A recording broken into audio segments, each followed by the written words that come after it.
অনেকের কমন একটা প্রশ্ন থাকে কাস্টমাইজড কেকগুলোর চার্জটা কেন বেশি হয়, ওইটার জন্য আলাদা একটা টাকা কেন নেওয়া হয়। তাহলে শুরুতে আপনাদেরকে এটাই বলি, প্রথম যেহেতু আপনার কাস্টমাইজড ছাড়া কোনো কেক দেখবেন যে ওইগুলোতে তেমন একটা কাজ থাকে না। যেমন এই কেকটা আপনারা দেখতেছেন, এটাতে আমি কয়েকটা ফ্লাওয়ার বসিয়ে দিলে এটা এমনিতে একটা নর্মাল কেক হয়। রোজ বা চেরি বা অন্যান্য যে ফ্লাওয়ারগুলো ক্রিম দিয়ে তৈরি হয়, অনেক বেশি না, তাও অল্প কিছু দিলে তখন এটা এমনি একটা নর্মাল কেক হিসেবে থাকে।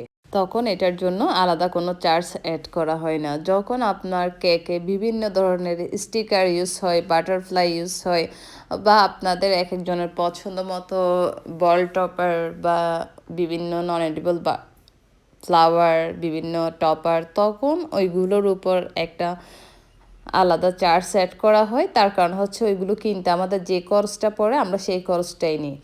আর আমাদের এটা হচ্ছে অনেক বেশি সময়ের ব্যাপার থাকে, তো সব কিছু মিলে একটা হিসাব করে চার্জটা আসলে অ্যাড করা হয়। যেমন আপনারা এই কেকটা দেখেন, এটার যে স্টিকারটা আমি কেটেছি এটা আমার কত বেশি সময় লেগেছে। তারপর এর আগে হচ্ছে এই স্টিকারটা আমাকে অর্ডার করে আনতে হয়েছে, সেই অর্ডারটা করে আনার একটা লং প্রসেসিং আছে। যেমন এটা ডেলিভারি চার্জ পড়ে একটা আলাদা। আবার অনলাইনে যদি না পাই তাহলে আশেপাশের কোনো একটা স্টুডিওতে করে নিই, সেই স্টুডিওগুলোতেও এটার জন্য আলাদা একটা বেশি প্রাইস নেই, শুধু একটা ছবি তো ওই জন্য।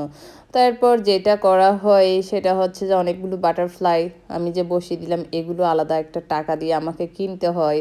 এরপর আমি একটা দেখতেছেন নন এডিবল একটা টপার বসিয়ে দিয়েছি, হ্যাপি বার্থডে টপার, এটার আলাদা একটা প্রাইস আছে। সব কিছু মিলে সেই প্রাইসটা আমরা নির্ধারণ করি। আর এটাতে আমার কেমন সময় যাচ্ছে সেটাও আমরা দেখে ওই অনুযায়ী একটা প্রাইস নির্ধারণ করে।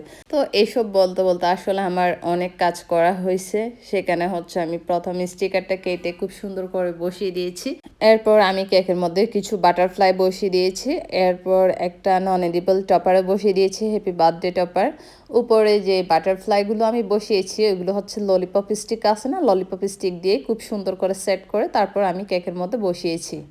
আর বাটারফ্লাইয়ের সাথে কিছু ওয়্যার থাকে, সেই ওয়্যারগুলো দেওয়ার পরে অনেক সময় দেখা যায় বাটারফ্লাইটা নড়ে যাচ্ছে, কারণ ওয়্যারগুলো অনেক বেশি পাতলা হয়, তো যার কারণে ওয়্যারগুলো নিজে থেকে এমনিতে নড়ে যায়। আর কিছু কিছু ক্ষেত্রে দেওয়া যায় যেগুলো একদম খুব লাইট কিছু কাজ থাকে না, ওইগুলোতে দেওয়া যায়, সবগুলোতে দেওয়া যায় না আর কি। এরপর আমি কেকের মধ্যে কিছু সুগার পালস দিয়ে দিচ্ছি, দুই সাইজের, একটা হচ্ছে একদম খুব স্মল সাইজ আর একটা হচ্ছে তার চেয়ে একটু বড়।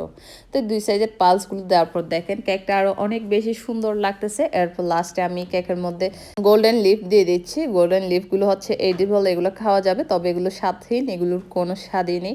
এগুলো আসলে সৌন্দর্যের জন্য দেওয়া হয়, আপনার বিভিন্ন মিষ্টিতেও দেওয়া হয়, আর কেক আরও অনেক কিছু আপনার ডেজার্ট আইটেমে দেওয়া হয়, জাস্ট একটু সৌন্দর্যটা ফুটিয়ে তোলার জন্য।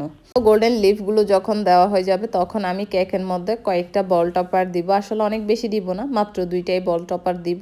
আর আমার কাছে পিঙ্ক বল টপার দুইটাই ছিল, আর কাস্টমার আমাকে বল টপার দিতে বলেনি, এরপর এই জায়গাটা খালি খালি লাগছিল তাই আমি দিয়ে দিলাম। এই তো আমার কেক রেডি।